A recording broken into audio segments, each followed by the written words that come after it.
France Bleu Soir, Arnold Derek. France Bleu Soir Magazine, c'est tous les soirs, 20h, 21h, des conseils cinéma, musique, télé et livres, ainsi que la petite pastille qui décape l'actu, celle de Pascal Atenza. Aujourd'hui, Pascal, c'était la journée mondiale sans Facebook. Oui, je ne sais pas comment vous avez vécu cette journée sans Facebook, alors dites-le nous sur Facebook. Ah non, mais heureusement, c'est bientôt fini.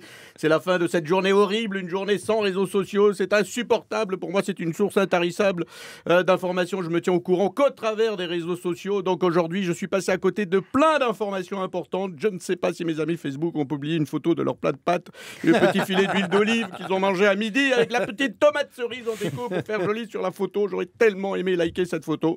À cause de la journée sans Facebook, j'ai raté 450 vidéos de chatons qui se cassent la gueule en sortant de leur panier, 126 vidéos d'un ours qui se gratte le cul contre un arbre, 23 vidéos de bébés qui pètent dans son bain, 18 rots de bébés et 5 vidéos de bébés qui gerbent sur leur mère. J'ai les mêmes exemples avec les personnes du 3e âge, mais ça passait moins bien à cette heure-ci. 1200 profils Facebook. En couple, célibataire, c'est compliqué. J'ai froid. J'ai raté 45 vidéos où Kim Kardashian ne fait rien, 32 vidéos où Nabila fait rien, 25 vidéos de Zaya qui fait rien. Alors ça paraît futile, mais parfois sur les réseaux sociaux, Nabila et Zaya évoquent l'actualité du pays. Hier, elles ont pris position contre la réforme de la SNCF. Elles veulqu'il plus de trains et c'est bien normal puisqu'il n'y a que le train qui leur est pas passé dessus. Non, mais si, c'est tellement Facebook. Avec cette journée sans Facebook, j'ai raté 298 fautes d'orthographe en une seule publication de Joule. J'ai raté 53 notifications publicitaires pour élargir mon pénis. Et plus... Je sens que vous l'avez reçu vous aussi. Et plus étonnant encore, j'ai reçu une dizaine de notifications pour des implants capillaires. Alors moi... J'ai pas reçu celle-là. Hein. Non, mais c'est étonnant. Alors, voilà, bien justement, alors, moi qui n'ai jamais mis ma photo sur les réseaux sociaux, comment ils savent chez Facebook pour mon pénis?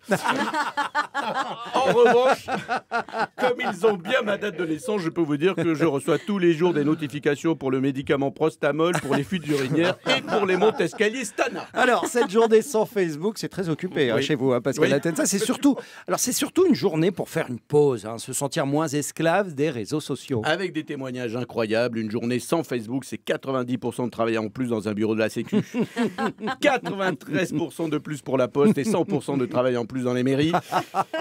Il y a des gens, à l'occasion de cette journée sans Facebook, ils ont découvert dans leur salon une femme et des enfants. Et très étonnant qu'on pouvait leur parler. Une journée sans Facebook, une journée difficile à vivre pour Laurent Delahousse qui n'a pas pu liker les posts d'Emmanuel Macron. Il n'a pas mis un seul j'aime de la journée, il est très déçu.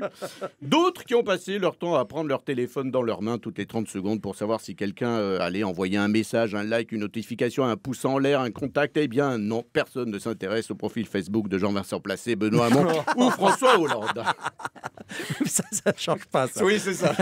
Ils n'ont pas vu la différence. Et alors, malgré la journée sans Facebook, Pascal Atenza, vous avez trouvé cette info insolite qui aurait pu faire les beaux jours sur les réseaux sociaux. Et ça va vous plaire, un jeune papa marseillais vivant à Paris et fan de l'OM a été autorisé à prénommer son fils Marseille. Oh, non. Mais je vous jure, parce que pour lui, Marseille, c'est la plus belle ville de France et le plus grand club de foot du monde. Et il espère que son fils, donc Marseille, va être fan lui aussi de l'OM, bien qu'il vive à Paris. Et je rassure alors évidemment tout le monde, Marseille, c'est son 3e prénom. Hein. Il a mis Marseille en 3e position.